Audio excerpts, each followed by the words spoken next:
नमस्कार सांग माने मु आज राय भाई मैंने देख पारे कंपानी केंती आम डस्ट अच्छे आम गाँ भितर केंती पशि जाऊँगी निजे आप भल भाव देखंतु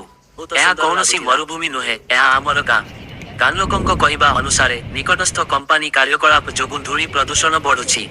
ଘର ଛାତରୁ ଆରମ୍ଭ କରି ଚାଷ ଜମି ଗଛପଲା ଏବଂ ରାସ୍ତା ପର୍ଯ୍ୟନ୍ତ ଧୂଳିରେ ଢାଙ୍କି ଯାଉଥିବା କଥା ଲୋକମାନେ କହୁଛନ୍ତି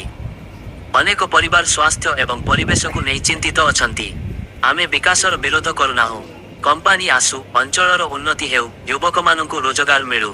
କିନ୍ତୁ ବିକାଶ ସହିତ ଗ୍ରାମବାସୀଙ୍କ ସ୍ୱାସ୍ଥ୍ୟ ଓ ପରିବେଶର ସୁରକ୍ଷା ମଧ୍ୟ ସମାନ ଭାବେ ଜରୁରୀ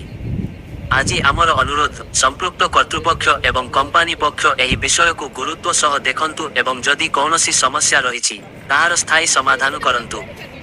ଏହା କେବଳ ଦିମୁଣ୍ଡି ଗାଁର ସ୍ୱର ନୁହେଁ ଏହା ସ୍ୱଚ୍ଛ ପରିବେଶ ଓ ସୁସ୍ଥ ଜୀବନ ପାଇଁ ଏକ ଆହ୍ୱାନ ଆସନ୍ତୁ ଆମ ଗାଁର କଥା ସମସ୍ତଙ୍କ ପାଖରେ ପହଞ୍ଚାଇବା।